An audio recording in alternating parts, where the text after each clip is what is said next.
안녕하십니까. 오늘은 13주차 첫 번째 강의로서 마르크 샤갈. 샤갈도 사실은 우리나라에 많이 알려졌었습니다. 제가 여러분들 만한 대학생 시절에는. 그래서 뭐냐면 그런 카페들이 있었어요. 눈이 내리는 마을 뭐 이런 거 있지 않습니까? 그런 것은 거의 샤갈에서 따온 제목이라고 보면 됩니다. 그래서 이 샤갈은 여러분들에게 모네나 그다음에 고흐만큼이나 우리나라에 좋아하는 사람들이 많다는 것입니다. 그러면 우선 마르크 샤갈로 한번 넘어가 보겠습니다. 자, 우선 생애를 조금 얘기를 하고 작품의 특징과 샤갈의 작품에 대해서 구체적으로 들어가겠습니다. 자, 제가 제목을 이렇게 잡았습니다. 고향의 행복한 추억을 표현하는 초현실주의 화가다. 이렇게 했는데, 자, 그것은 무엇이냐면은 여기 이제 우리가 다음번에 할 때 샤갈 작품의 특징은 이 사람은 여러 유파들의 영향력을 다 흡수합니다. 그러면서 자기의 독특한 스타일과 자기의 독창적인 작품을 합니다. 그 중에 하나가 피카소로부터 입체파의 영향을 받고, 또 하나가 그 이전에 여러분들 표현주의 있지 않습니까? 마티스라든지 마티스에게서 색깔을 이제 이어받고, 그리고 클림트 같은 사람에게서 그런 표현주의, 칸딘스키에게서 표현주의를 이어받고, 그리고 초현실주의도 이제 영향을 받습니다. 그 당시에. 그래서 이 사람을 종합해서 제가 이렇게 얘기를 한 겁니다. 고향의 행복한 추억을 표현하는 표현주의, 초현실주의 화가다. 이렇게 얘기했습니다. 그리고 실제로 이 샤갈은 이렇게 얘기를 합니다. 나는 내 추억들이다. 굉장히 무서운 말이죠. 그러니까 나는 나를 구성하고 있는 추억의 다름 아니다. 이런 말입니다. 그러니까 나의 추억이 곧 나의 전부다. 그러니까 이 사람은 추억을 이제 그립니다. 그러면 여러분들이 그림을 딱 보면 알게 됩니다. 그 다음에 두 번째 특징이, 여러분들 지금 1887년에 태어나가지고 죽기를 1985년에 죽었어요. 얼마나 살았습니까? 100세 가까이 살았어요. 야, 이제 20세기 화가들은 요절하는 화가들이 많지 않아요. 그래서 장수를 해가지고 부와 명예와 여자를 누리고서 그리고 오랫동안 삽니다. 아주. 그런데 자, 이 샤갈의 생애의 특징은 무엇이냐 하면은, 아까 방금 전에 여자를 누렸다, 그것은 피카소에게 어울리는 말이고, 샤갈은 그렇지 않습니다. 일평생 한 여인만을 사랑을 했어요. 그러니까 자, 우선은 이 샤갈의 특징은 그 러시아의 비테부스크 근처에 유태인 집안에서 유태인으로 태어났습니다. 그 다음에 두 번째는 이 사람이 공예학교를 가려고 그러는데 떨어져요. 그래가지고 결국은 미술학교로 갑니다. 이 전환한 것이 오히려 이 사람에게 아주 잘 된 거죠. 이 사람의 그런 어떤 기질과 재능을 발휘하게 된 겁니다. 그리고 그 유명한 바로 샤갈 하면 떠올리는 벨라와 결혼합니다. 여러분들, 벨라라고 하는 것은 이탈리아 말에서 하는데, 프랑스 말에도 이 벨이라는 게 있습니다. 미녀와 야수라고 하는, 여러분들이 동화를 아시죠? 그러면 그것을 미녀일 때 프랑스 말로 라벨르라고 합니다. 라벨르. 그러니까 이 벨라는 아름다움이라는 뜻이에요. 미녀라는 뜻이에요. 그러니까 벨라와 결혼했습니다. 진짜 미녀였는지는 전 잘 모르겠어요. 보지를 못했으니까. 그렇지만 하여간 미녀인 벨라와 결혼을 해가지고 평생을 함께 합니다. 그러다가 이 사람에게 아주 중요한 특징 중에 하나가, 우리가 사실은 이거를 해야 되는데, 말레비치와 러시아 학파입니다. 이 사람과 싸우고 미술학교를 그만두고 그 다음에 파리로 와서 피카소에게 영향을 받았다가 제2차 세계대전이 터지자 미국으로 갔다가 다시 프랑스로 돌아와서 프랑스에서 완전히 죽습니다. 그리고 프랑스에서 니스에서 프랑스 니스 아시죠? 지중해변의 유명한 휴양 도시인데, 그 니스에서 이 샤갈에게 헌정을 합니다. 샤갈 박물관을. 그러니까 여러분들이 니스를 갈 때 여기를 한번 가보심직합니다. 그러면 거기서 이제 98세로 이제 사망을 합니다. 자, 이제 우리가 샤갈의 작품에 한번 들어가 봅시다. 자, 이게 나와 마을이에요. 나와 마을. 자, 우선 무엇이 돋보입니까? 무엇이 돋보입니까? 그러니까 색깔이 돋보여요. 색깔이 빨간색, 파란색, 녹색으로만 이루어져 있는데 그렇게 무슨 어느 주의 야수파와는 다르게 원색적이지 않고 약간 흰색을 가미해서 농도가 옅어진 빨강, 노랑, 빨강, 파랑, 녹색입니다. 그렇죠? 그러니까 색이 아주 돋보여요. 그러니까 피카소가 이런 말을 했습니다. 피카소는 지난 시간에 말씀드렸듯이 마티스의 색의 그 색감을 굉장히 질투했다라고 말씀드렸죠. 그와 마찬가지로 이 피카소가 마티스 이후에 색을 가장 잘 알고 쓰는 사람이 색감이 있는 사람이 샤갈이다라고 피카소가 말을 할 정도였습니다. 색깔이 완전히 딱 우선 돋보입니다. 그렇죠? 근데 색깔이 뭐냐면 야하지 않고 마티스 야수파처럼 야하지 않고 굉장히 뭐라 그럴까? 약간 정감이 어려요. 정감이 어린 그러한 빨강, 토록, 초록, 파랑이에요. 그렇죠? 그런데 여기서 두 번째가 무엇이냐면 여기 이제 송아지가 있어요. 송아지가 큰 송아지가 거의 의인화돼 가지고 그 송아지의 주인인 이 사람이 녹색의 얼굴의 이 주인 농부와 서로 눈맞춤을 합니다. 눈맞춤을 해요. 그래서 이 샤갈의 그림에는 이제 앞으로 계속해서 소가 나타납니다. 소가 나타나고 그리고 닭이 나타나고 그 시골의 비테부스크에서 있었던 모든 동물과의 교감이 이제 나타납니다. 그러니까 이 파란색은 뭐겠습니까? 그 동산의 비테부스크의 산에 있는 푸르름이겠죠. 그죠? 나무들의 푸르름이에요. 그래서 둘이서 아주 선하게 그리고 미소를 띠면서 서로 눈맞춤을 합니다. 아, 시골이구나. 우리가 보통 시골. 그리고 거기다 더 적극적으로 말하면은 무엇이냐면은 샤갈의 고향의 그 정경이구나. 아주 정감이 어렵습니다. 거기다가 무엇이냐면 이 누구에게 송아지의 머릿속에 또 다른 소가 그려져 있어요. 그러면 이 송아지가 무엇을 생각하고 있습니까? 이 소가 우유를 이 마님이 자기에게 짜는 것을 생각하고 있는 거예요. 그러니까 요 마님이 자기의 어머니처럼 한다는 것이 이 그림에 들어가 있습니다. 그리고 여러분들 잘 보십시오. 여기 위에 잘 보세요. 여자는 거꾸로 매달려 있듯이 그려져 있고 남자가 쟁기를 메고 가면서 갑니다. 그런데 여자가 어떻게 하냐면 이렇게 합니다. 이렇게. 여러분들 이런 거 많이 했죠. 어렸을 적에. 날 잡아봐라 하는 거 있지 않습니까? 그거예요, 이게. 그걸 그대로 정감 어리게 그린 거고, 요게 봅시다. 요게 바로 생명의 나무입니다. 여러분들은 성서에서 나오는 에덴 동산에서 선악의 인식 과일만 있었는 줄 알았죠? 아닙니다. 사실은 생명의 과일도 있었던 거예요. 그래서 아담과 이브가 선악과를 따먹기 이전에 그 영생할 수 있었던 것은 무엇이냐면 바로 이 생명의 나무를 따먹었기 때문입니다. 근데 이 생명의 나무가 마치 크리스마스 트리처럼 아주 밝게 웃으면서 빛납니다. 여러분들 이것이 샤갈의 가장 대표적인 작품입니다. 대표적인 작품인데 그 자기의 시골 고향의 마을의 그 모습을 굉장히 정감 어리게 그리고 있다. 색채의 측면에서 표현하고 있는 거죠. 그리고 이것이 뭐냐면 여러분들 이 각이 나누어져 있죠. 그러면 이것은 입체파적인 거예요.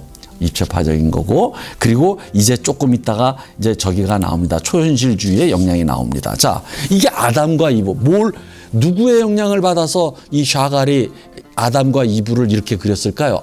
이것은 입체파입니다. 분석적 입체파. 기억하시죠? 그러니까 분석적 입체주의인데 거기다가 색깔을 입힌 것 뿐입니다. 피카소와 브라크의 분석적 입체파에는 일종의 검은색과 이 명암에 의해 가지고 회색 이런 것을 가지고 입체파를 했지만 누구예요?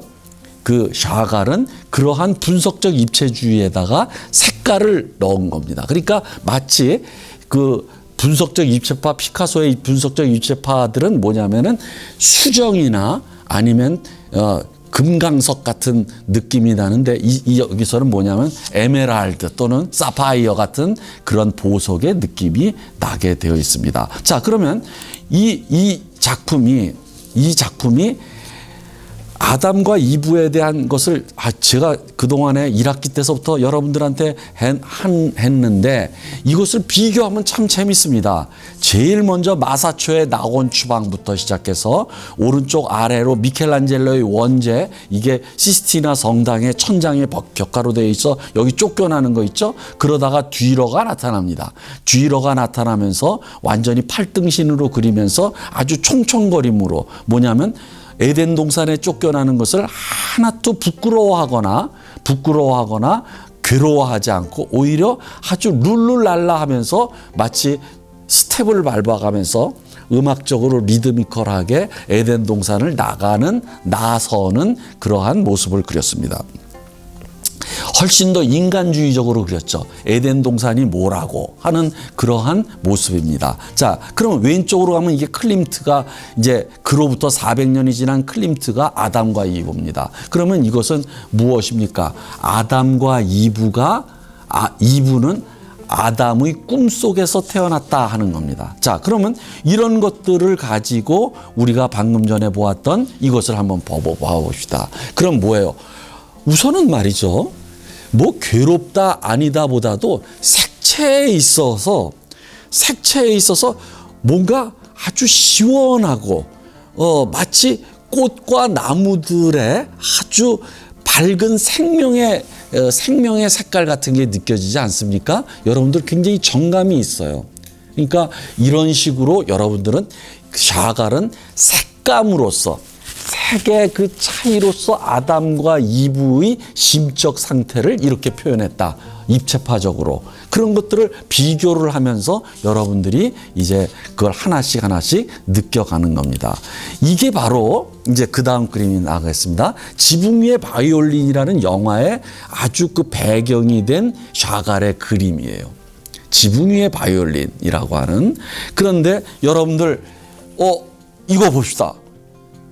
야, 이거 어떻게 여기 집보다도 사람이 더 크고 더 큰 사람이 거인이 마치 무엇이에요? 지붕 위에 올라가 있어요. 오른쪽 그림도 마찬가지예요. 지붕 위에 바이올린을 쳐는 사람을 같은 시기에 두 개를 그렸는데 오른쪽 왼쪽 같은 작품입니다. 자, 그러면 여러분들 이 그림을 보고서 무엇을 느낍니까? 그냥 즉각적으로 느껴야 돼요. 왜? 샤갈은 무엇일까요? 샤갈은 어디로? 지붕 위에 바이올리니스트를 지붕 위에 올려놨을까요? 여러분들이 이것을 샤갈이 이렇게 그린 의도를 금방 이렇게 쫙 마음에 와가지고 착 달라붙듯이 알아야 됩니다. 그것이 바로 표현주의예요.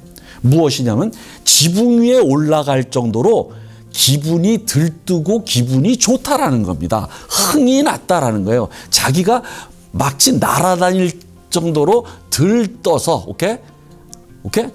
하는 거예요. 그런데 여러분들 사람들 봅시다. 그런데 이 바이올리니스트를 잘 보십시오. 우선 다리를 보십시오. 요즘 2, 3년 전에 개다리 춤이라고 하는 것이 유행했었죠. 개다리 춤처럼 이렇게 벌려져 있어요, 지금. 그렇죠? 그러니까 그것은 내가 무슨 말을 하느냐면 바이올리니스트가 꼭 약간 전문 바이올리니스트가 아니라 어리숙한 이 다리의 동작 같은 거 어리숙하면서 무엇인가가 어설프고 그렇지만 얼굴을 보십시오. 초록색의 얼굴인데 순박해요. 아주 순박해요. 그러니까 순박하고 어리숙하고 그렇지만 아주 아주 흥이 나 있는 그리고 그 흥겨워하는 그래서 마치 기분이 붕 들떠 있는 지붕 위까지 날아갈 듯한 올라갈 듯한 그런 것을 아주 색깔과 이 몸동작 이 선을 통해서 윤곽의 선을 통해서 잘 표현하고 있다. 그리고 여러분들 보십시오. 이게 바로 눈입니다. 눈. 이때 샤갈이 우리나라에 알려진 이후로 눈이 내리는 마을이라고 하는 카페가 많이 생겼었어요. 근데 요즘은 요즘은 조금 뜸하더라고요. 잘 우리나라에 눈이 안 와서 그런지 이게 없습니다. 자, 이게 눈에. 그래서 여기 왼쪽 작게 보면 눈을 쓰는 것도 나옵니다. 이게. 그리고 저기 보십시오. 요 하늘에 사람이 날아다녀요. 그것이 뭐냐면 자기가 하늘 높이 날 정도로 기분이 아주 업돼 있어서 기분이 좋다 하는 겁니다. 오케이? 자, 그 다음에 넘어갑시다. 이것이 또 샤갈의 가장 유명한, 샤갈 하면 가장 대표적인 작품 중에 하나입니다. 7개의 손가락을 가진 자화상이에요. 이게 자화상이라니? 자, 그럼 우선 여러분들 보자. 색깔이 아주 다양하게, 현란하게가 아니라 다양하게 이렇게 결합되어 있죠. 조합되어 있죠. 색깔이. 뭐 조금 칠할 때도 있고 면을 칠할 때도 있고 하여간 색깔이 다양하게 이렇게 조화를 이루고 있습니다. 그럼 우선은 얼굴 같은데 이렇게 막 각이 지고 이게 뭐냐면 수정처럼 아니면 다이아몬드처럼 이렇게 각이 졌지 않습니까? 이건 입체파적인 거예요. 그리고 색깔은 전적으로 이러한 야수파서부터 마티스를 거쳐서 오는 그 문맥에 있는 표현주의적인 거예요. 그러나 이제 봅시다. 이 사람은 왜 손가락을 7개를 그림으로써 자화상이라고 말을 했을까요? 여러분들 이것을 금방 여러분들이 그것을 알아차려야 됩니다. 이게 느껴져 와야 돼요. 그래서 제가 여기다가 경주 기림사에 있는 천수천안 관음보살이라는 게 있습니다. 그러니까 여러분들 한번 저기 경주 저 지나가지고 기림사를 갈 경우가 있으면 이걸 꼭 보십시오. 그러면 이건 무엇이냐면 팔이 1000개예요. 그리고 여기에 뭐냐면 손바닥에 눈이 있어요. 그러니까 천수천안이 되는 거예요. 그런데 천수천안 관세음 보살이다. 이게 기림사에 유명한 이 그림이 탱화가 있습니다. 자, 그러면 여러분들 왜 그런 보살이 나타날까요? 그럼 제가 누구죠? 이 샤갈의 손가락이 7개인 자화상을 여러분들이 맞추도록 힌트를 드리겠습니다. 관세음 보살은 중생을 도와주는 보살이에요. 중생을 제도하는 보살이 아니라 중생을 도와주고 중생에게 일종의 중생들에게 뭐냐면 여러분들 음식을 나눠주고 병이 있으면 고쳐주고 그러는 관세음 보살입니다. 그런데 1000개예요. 왜 1000개일까요? 두 팔을 가지고는 누구를 도와주는데 제한이 생기기 때문에 수많은 사람들을 동시에 도와주려면 1000개의 팔이 있어야 되는 겁니다. 그러니까 이 관세음 보살이 1000개의 팔인 이유는 많은 사람들을 도와주고자 하는 선한 욕망으로부터 태어난 팔이에요. 팔의 개수가. 그러면 이제 7개의 손가락을 가진 자화상이 왜 그럴까요? 이거 화가예요. 여러분들 가위손이라고 하는 영화 있었죠? 손이 가위야. 근데 어떻게 잘해요?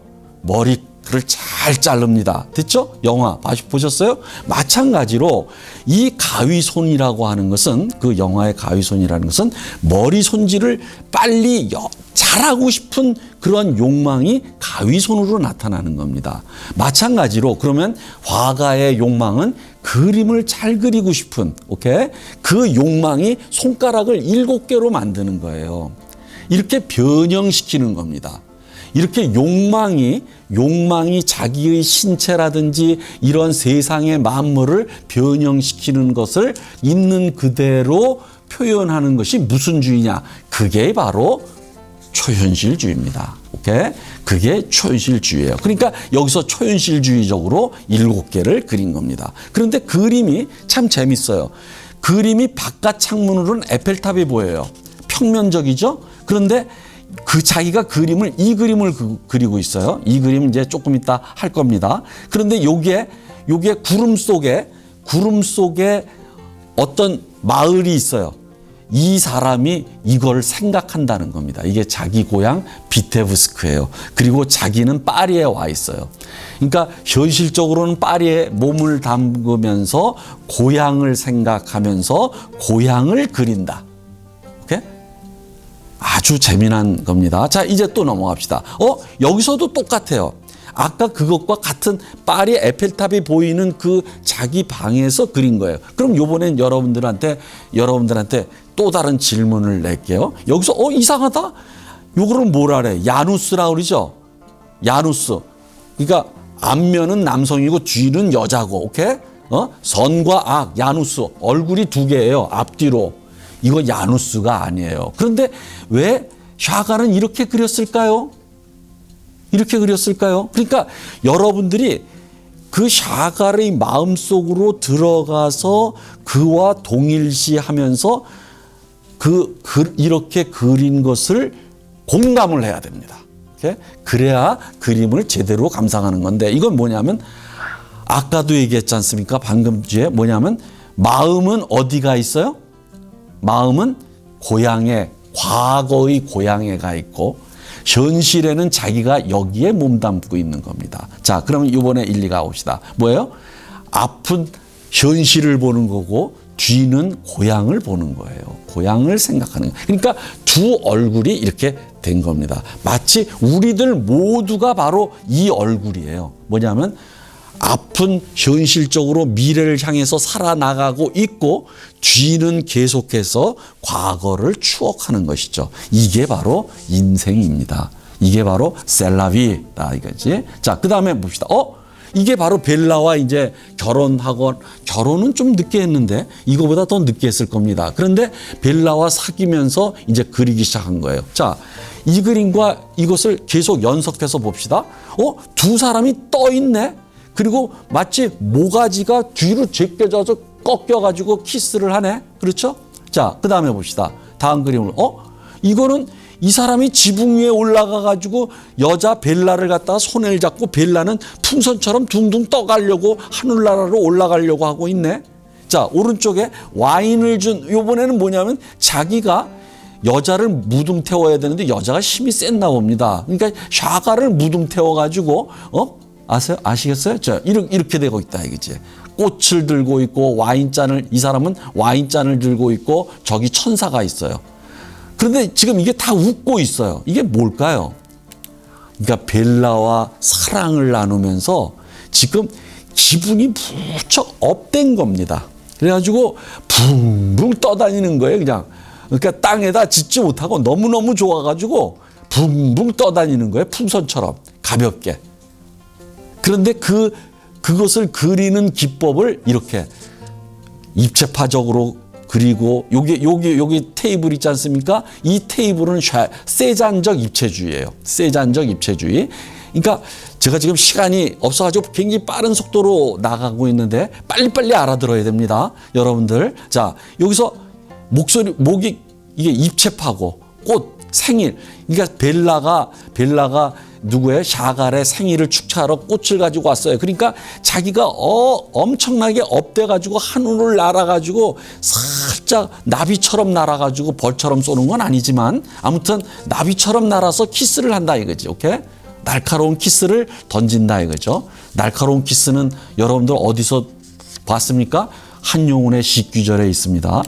여러분들 지금 이때서 현대 미술을 감상하려면 이게 자유연상이 막 날아다녀야 됩니다. 날아다녀야 돼요. 오케이? 이 샤갈 그림 같은 경우 하려면 막 날아다니면서 진짜로 여러분들이 이것을 느껴야 된다 하는 겁니다. 자, 여기서도 마찬가지예요. 지금 업돼가지고 완전히 풍선처럼 날아가는 거예요. 그런데 색깔이 참 예쁘죠? 색깔이 정말 예쁩니다. 입체파적으로 각이 져가지고 입체파적으로 그렸는데 그 입체파의 수정의 표면에다가 색깔을 입혔는데 정말 사파이어 또는 에메랄드 이런 것들이 막 하늘 지붕 위를 날아갑니다. 그리고 이 마을의 전경도 굉장히 색깔이 온화하고 따뜻하고 이게 추운 지방인데 말이죠. 그렇게 느껴진다. 정감 어리게 느껴진다 하는 겁니다. 자, 넘어갑시다. 이제 묘지의 문이에요. 이상하게 말이죠. 여러분들이 유럽을 가보면은 유태인들은 모여 살고 꼭 유태인들의 묘지가 따로 있어요.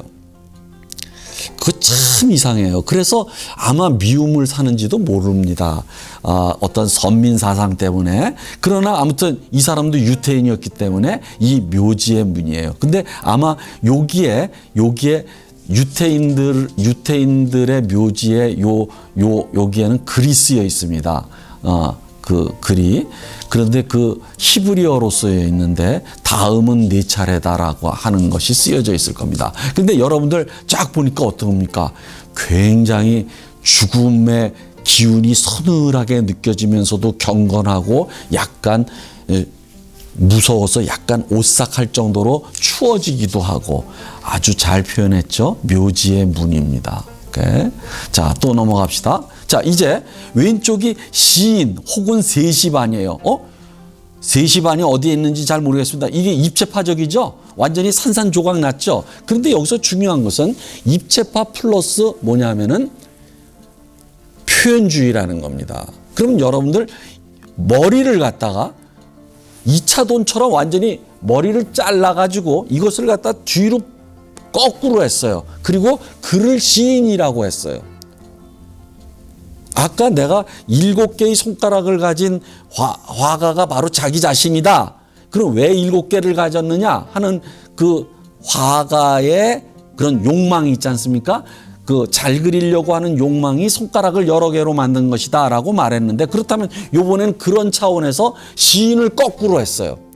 시인은 모든 인간의 현상과 만물을 거꾸로 봐야 됩니다.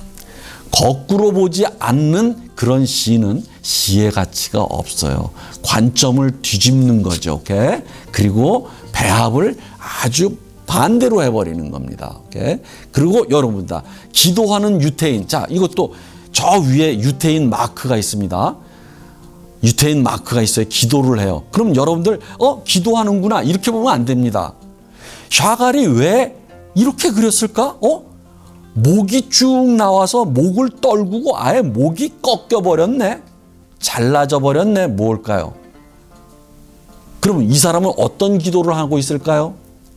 죄를 용서해 달라고, 사하여 달라고 하나님께 기도하는 겁니다. 그러니까 이 머리가 딱 꺾여가지고 그냥 그렇죠. 여러분들 알겠습니까? 이것이 꺾이는 거야. 죄책감에 죄책감에 이 목이 꺾이면서 제가 항상 걸을 때마다 고개를 숙인다고 지적을 많이 받았거든요. 제가 죄가 많습니다. 죄의식이 많아. 바로 그거예요. 이게 이렇게 그런 것을 이렇게 표현을 한 겁니다. 그러니까 여러분들이 어떤 그림을 볼 때 사소하게 그냥 넘어가지 말고 이런 것을 딱 할 때 이것이 동일시가 되면서 내가 동일시에 의한 감상법을 가르쳐 드렸죠. 그것을 빨리 캐치를 해가지고 재밌다 이렇게 돼야 되는 겁니다. 자, 그 다음에 이게 아까 손가락이 7개인 그 자화상에서 그리고 있던 그림이에요. 요 부분을 그리고 있었어요. 요 부분. 자, 그러면 이것도 잘 보십시오. 이거 굉장히 위대한 그림입니다. 이거. 그러면 색깔은 이미 다 얘기했고 색깔이 굉장히 정감이 있어요. 약간 흰색과 빨간색을 이렇게 적당히 섞어서 빨간색을 옅게 그리고 파란색도 마찬가지예요. 이렇게 옅게 그리고 그래서 재밌어요. 자, 그러면 여러분들 이것을 봅시다. 이거. 여기 보세요. 망아지가 새끼를 임신했네. 요런 거 하나하나가 참 말이 재밌습니다. 그런데 여기서 무엇이 눈에 딱 띕니까? 지금 이 누구죠? 아낙네는 부인은 뭐냐면 자기의 집안의 재산인 양과 염소를 메고 가고 있고, 그리고 이 아저씨는 무엇이에요? 수레에다가 우차에다가 뒤에다가 또 염소를 싣고 가고 있습니다. 재산을 싣고 가고 있어요. 어디로 가고? 그것은 무슨 뜻이에요? 지금 피난 나가는 거예요. 이주하는 겁니다. 이주, 피난은 아니더라도 적어도 고향을 떠나서 이주하는 거예요. 이주. 그러니까 여러분들 성서로 말하는 건 엑소더스예요. 이게 바로 엑소더스. 그런데 이 엑소더스인데 이 사람들이 어디를 보고 있어? 앞으로 가는데 어디를 보고 있어? 고개를 뒤로 돌려가지고 자기가 떠나오는 떠나온 고향을 못내 아쉬워하면서 과거를 돌이켜보고 있는 겁니다. 그러니까 진행은 미래를 향해서 나가는데 이 사람들의 머릿속은 계속해서 뭐냐면 고향의 그 여운이 계속 자기를 끌어당기는 거예요.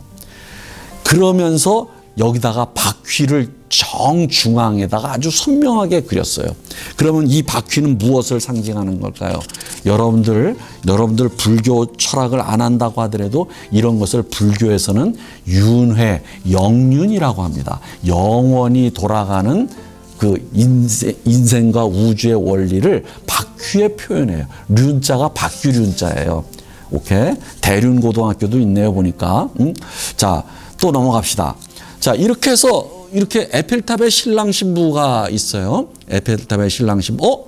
이것도 자, 굉장히 재밌습니다. 여러분들.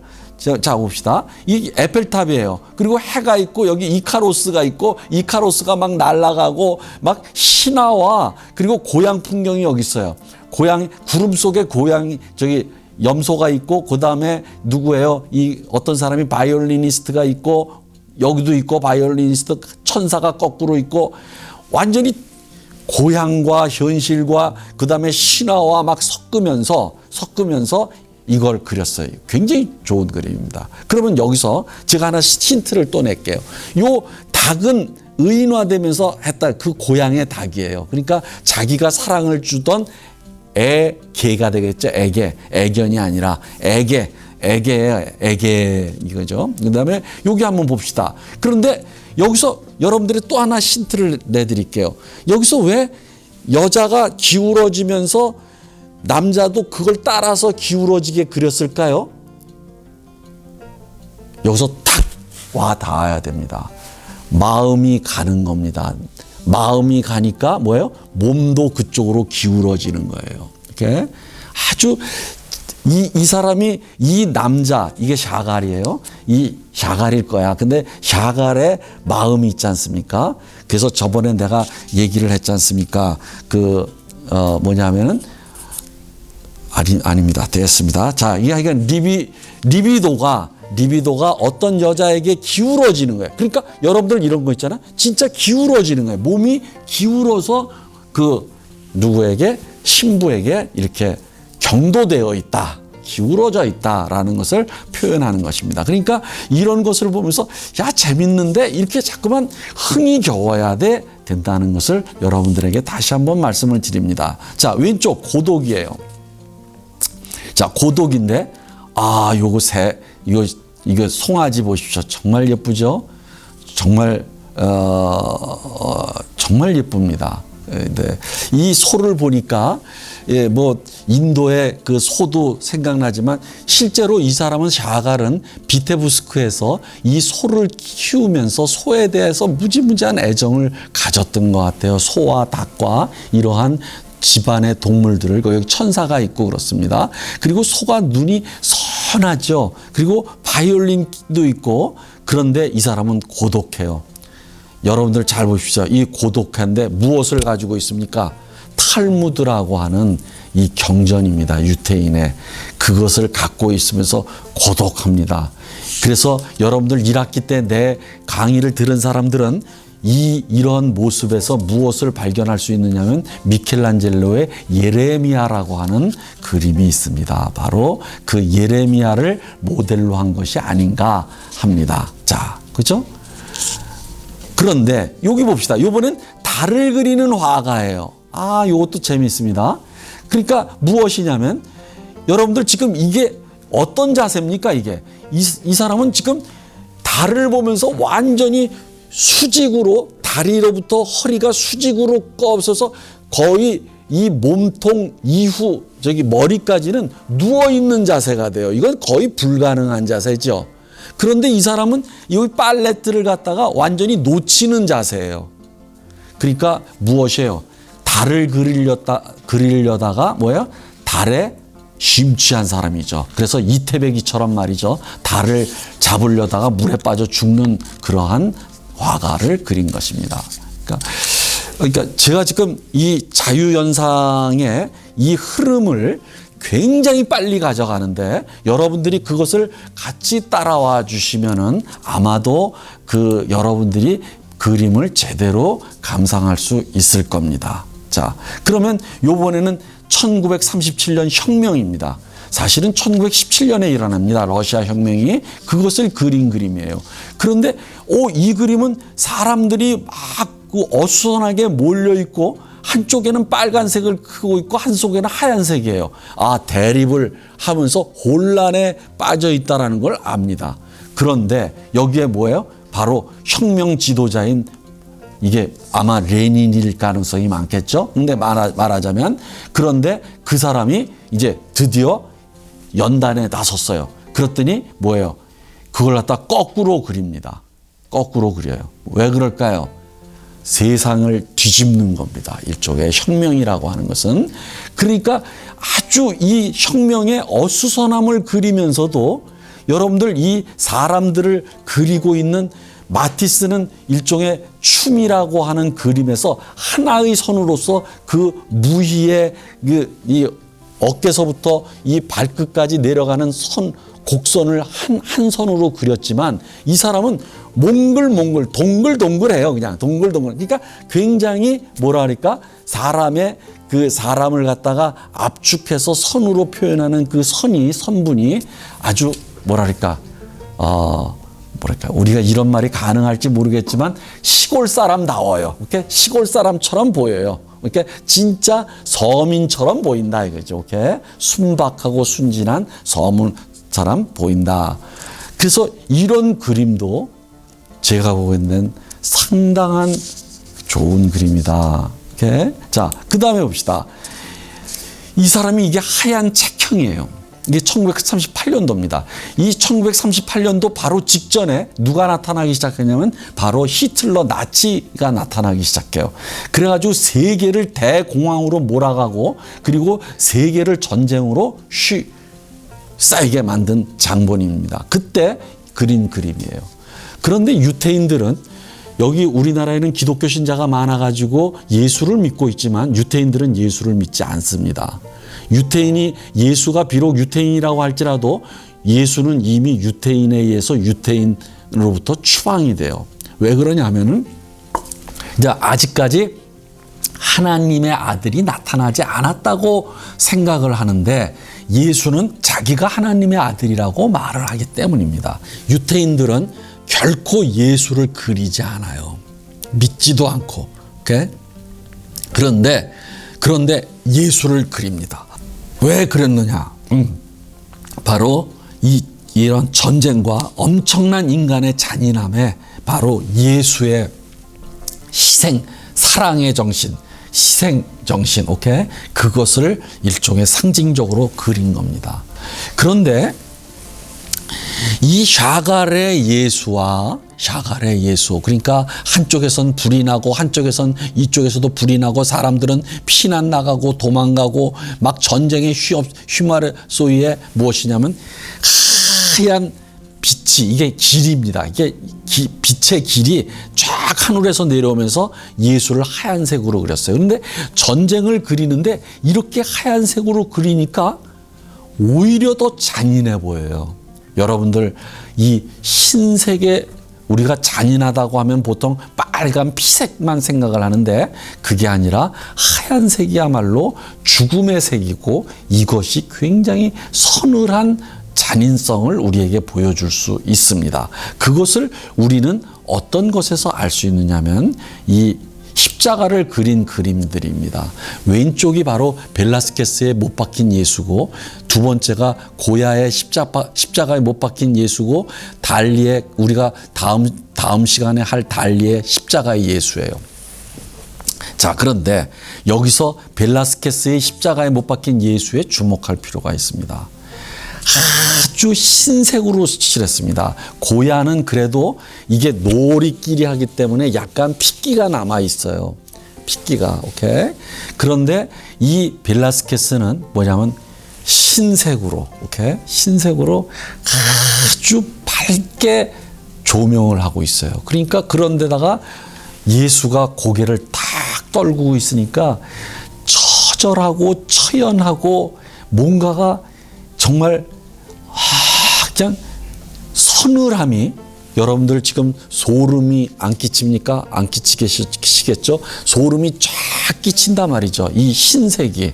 자, 그런데 비해서 달리의 예수는 장엄하게 그렸어요. 수직으로 그리지 않고 위에서 아래를 내려다보도록 그렸어요. 장엄하게. 오케이? 장엄하게. 그런데 우리 봅시다. 샤갈의 예수는 뭐예요? 그냥 일반적으로 농부. 그리고 이 사람은 대장장이의 아들이었거든요.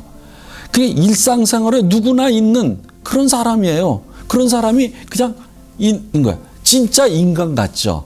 그걸 갖다 하얀색으로 여기다가도 음부에다가 천을 입히고, 그러니까 훨씬 더 선량해 보이고 순박해 보이고 순진해 보이고, 그러면서 자기 희생이 돋보인다 이거죠. 이 그림도 상당히 좋은 그림입니다. 그리고 여기 왼쪽 아래 보면은 여러분들 파란 옷에 수위에다가 여기 번호 보이시죠? 요게 바로 유태인 학살을 얘기하는 겁니다. 자, 이제 또 넘어갑시다. 우리가 십자가를 할 때, 달리할 때 다시 하게 될 것입니다. 자, 이제 이거 봅시다. 전쟁이에요. 이것은 어두운 색으로 그렸어요. 전쟁 1943년에 제2차 세계대전 중앙에 이것을 그렸습니다. 아까 하얀 것과 대비되게 하얀 책형과 대비되는 거지 않습니까? 여러분들 하얀 책형할 때 안 했는데 제가 지금 막 생각났습니다. 하려고 그러다가 깜빡 잊었었어요. 여러분들 2차 돈에 목을 베니까, 순교할 때 목을 베니까 무슨 피가 올라갔어요? 하얀 피가 하늘에 솟구쳤다. 신라 때 그랬단 말이죠. 그 하얀 피가 바로 하얀 책형입니다. 오케이? 왜 삼국유사에서 하얀 피라고 했을까? 만약에 어떤 화가가 2차 돈을 그릴 때 바로 샤갈의 하얀 책형처럼 오케이? 그렸다면 그 삼국유사에 나오는 그러한 이야기가 2차 돈의 순교가 그러한 것이 그것이 잔인성을 강조하기 위해서 오케이? 처절함을 강조하기 위해서 그렇게 한 것이로구나 하는 것을 알 수 있습니다. 자, 고개사입니다. 고개사요. 그럼 뭐냐면 분장을 했다라고도 말할 수 있지만은 초현실주의는 말이죠. 여러 가지 이 세상에 있는 여러 요소를 따와서 결합시키면서 합성 동물을 만든다 그랬죠. 그것이 대표적인 게 우리나라의 그죠? 용이 바로 초현실주의적인 것의 합성품입니다. 오케이? 그것처럼 여기서도 날개를 가졌어. 그다음에 닭머리에, 그다음에 댄서의 그 고개사의 그 다리, 그 안에서 또 그 사람의 그 고개사의 가슴 속에서 바이올린을 연주해요. 쫙 이렇습니다. 그런데 여기 시계가 거꾸로 되어 있어요. 왜 그럴까요? 이게 바로 과거로 흘러간다는 거예요. 과거로.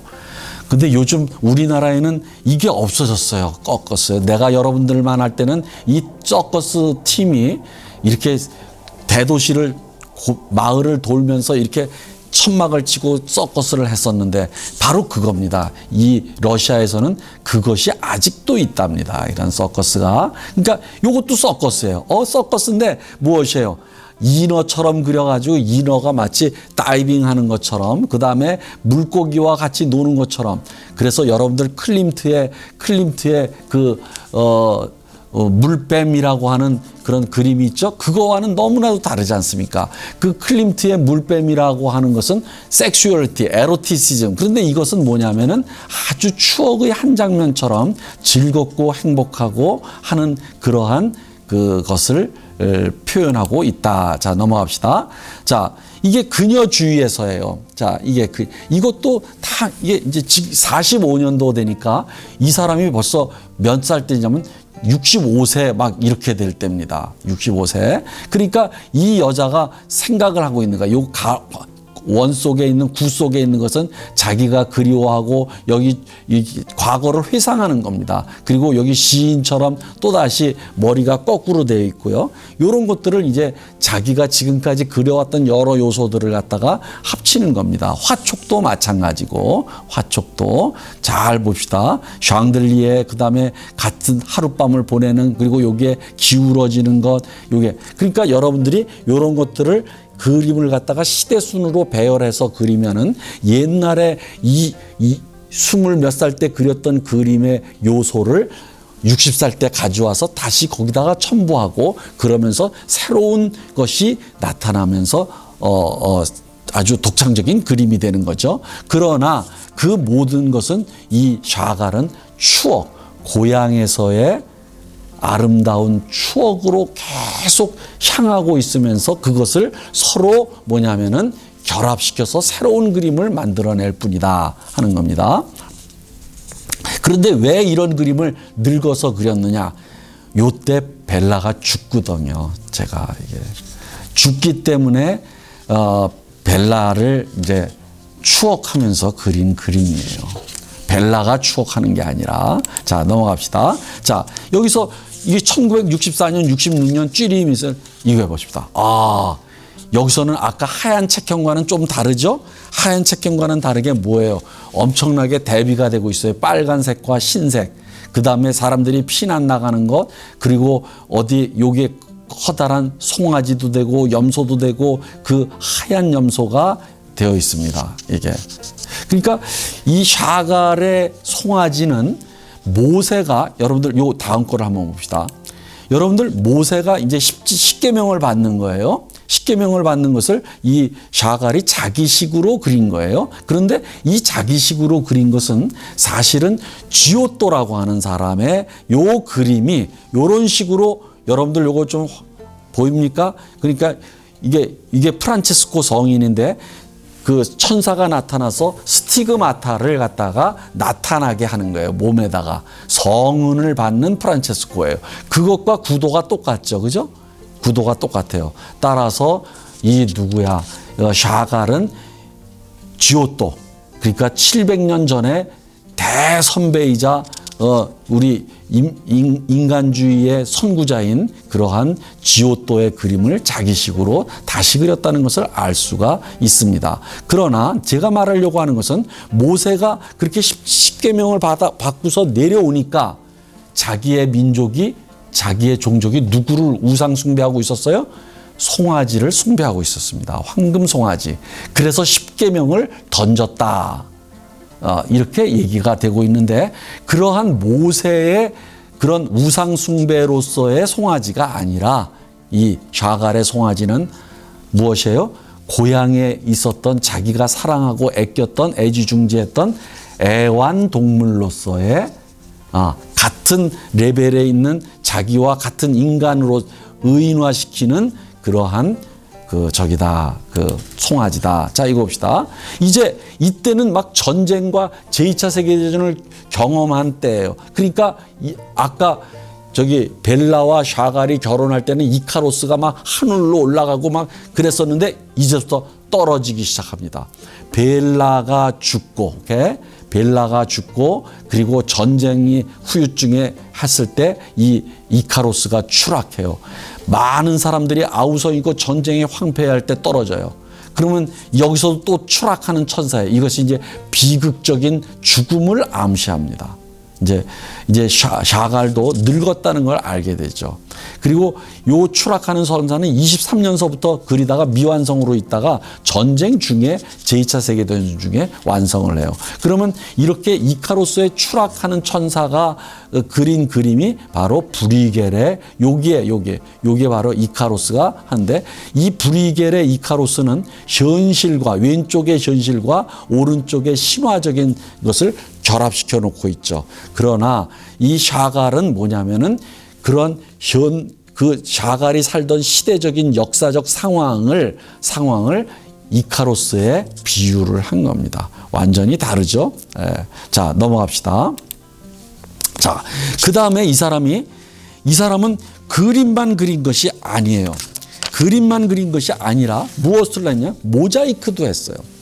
이게 모자이크예요. 이 둘 다 아마 시카고 내셔널에 있는 건데, 여러분들 제가 방금 전에 얘기했듯이 굉장히 이 사람은 마티스와는 다르게 하나의 선으로서 사람을 갖다가 압축해서 표현을 하는데, 이런 사람은 어떤 사람이에요? 몸동작이 어눌하고 춤도 잘 못 출 것 같아. 저처럼 그냥 뭐 몸이 뻣뻣해. 그런데 뭔가 하여간 이 곡선이 이렇게 시골스럽게 투박하면서도 시골스럽게, 뭐냐면 시골 농부처럼 보이십니까? 그리고 여기서도 마찬가지예요. 몽글몽글해요. 아무튼 이 사람의 이 윤곽선이 몽글몽글합니다. 그러니까 참 재밌다 하는 겁니다. 그래서 이렇게 모자이크에서도 또 색감이 나타납니다. 이걸 갖다가 일률적으로 찍는 게 아니라 색깔을 여기저기 그냥 툭툭툭툭 찍으면서 마치 색깔 반점처럼 만들어 버립니다. 반점처럼. 근데 그것이 훨씬 더 따뜻하게 느껴집니다. 자, 그 다음에 요 가르니에 천장화를 하기 전에 모자이크도 합니다. 모자이크가 파리의 프랑스의 어떤 성당 전체를 모자이크로 하는데, 제가 그냥 그건 놔두고 여기 뉴욕의 국제 UN 사무실 있지 않습니까? 거기에 스테인드 글라스를 바로 샤갈이 이것을 그림을 그려서 합니다. 좋죠? 자, 그런데 이제 제가 하려고 하는 게 바로 마지막 작품이 이 갸르니에입니다. 갸르니에가 뭘까? 여러분들 프랑스를 가면은 파리에 유명한 오페라 하우스가 두 개가 있습니다. 하나가 무엇이냐면 갸르니에라고 하는 아주 지금서부터 300년 전에 사람이 설계하고 만든 오페라 하우스예요. 이게 갸르니에라는 이름을 그대로 씁니다. 그래서 파리 오페라라고 하지만 갸르니에라고 하면 더 잘 알아들어요. 파리에 가면은. 오케이? 갸르니에. 근데 여러분들 이 갸르니에는 오페라를 들으러 가지 않더라도 반드시 가봐야 되는 곳 중에 하나예요. 왜 그러느냐면 거기에는 오페라만 상연하는 그런 극장 무대가 있는 것이 아니라 조각품이 무지하게 그냥 많고, 그 안에 스테인드 글라스뿐만 아니라 천장화를 보러 가야 됩니다. 알겠지? 이 천장화를 누가 그렸느냐? 바로 샤갈이 그렸다. 그런데 이 천장화를 이 갸르니에라고 하는 위대한 건축가가 지은 이 갸르니에의 천장화를 샤갈에게 맡기기로 결정한 사람이 말르호라고 하는 프랑스의 유명한 소설가이자 드골 시대의 문교부 장관이었던 사람이에요. 그 사람이 이 샤갈에게 맡기자 프랑스 지식인들이 들고 일어났어요. 두 가지 이유에서. 한 가지 이유는 그가 유태인이기 때문에. 유태인이어서는 무조건 안 됩니다. 유태인이기 때문에. 두 번째가 뭐냐면 이 사람의 이러한 추상적인 초현실주의 작품이 그런 고풍스러운 가르니에라고 하는 오페라 하우스에 어울리겠느냐 하는 겁니다. 어울리지 않는다는 것이죠. 그런 여기서 반대했어요. 그런데 누가? 앙드레 말로와 밀어붙입니다. 그런 인종적인 차별을 떠나가지고 밀어붙여서 했는데, 이제는 이 그림을 보러 사람들이 오페라 하우스를 옵니다. 오케이? 그리고 두 번째 오페라 하우스는 바스티유 감옥을 갖다가 뭐냐면 개조해서 만든 현대식 오페라 하우스인데, 바스티유라고 합니다. 바스티유, 오페라 바스티유. 거기에 우리나라 정명훈이라고 하는 제 나이 또래의 위대한 음악가가 거기서 컨덕터, 뭐냐면 지휘를 했습니다. 지휘자였죠. 그런 정도로 유명한 두 개인데, 여러분들 여기 갸르니에는 한번 파리를 가거들랑 한번 가볼만 하다. 그러면 여러분들 여기에 이 그림에 쫙 보면 이 사람이 지금까지 그렸던 모든 그림에 나타나는 요소들이 다 여기에 있어요. 근데 그걸 딱 보는 순간 마치 시골에서 어린아이들 운동회 하는 모습 같아요. 이 전체가. 오케이? 그러면서 굉장히 정감이 있어요. 오케이? 정감이 있게 다가온다. 그것은 바로 샤갈이 어떤 의미에서는 이 샤갈이라는 사람 자체가 뭐냐면 그렇게 아주 행복한 시간을, 그러니까 추억에서 사는 사람이었기 때문이거든요. 것이다 하는 겁니다. 그 사람 말대로 나는 곧 내 추억들이 곧 나다 이렇게 말했듯이 말입니다. 여러분들의 추억은 대체 어떤 그림으로 되어 있을까요? 한번 그려보시기를 바랍니다. 감사합니다.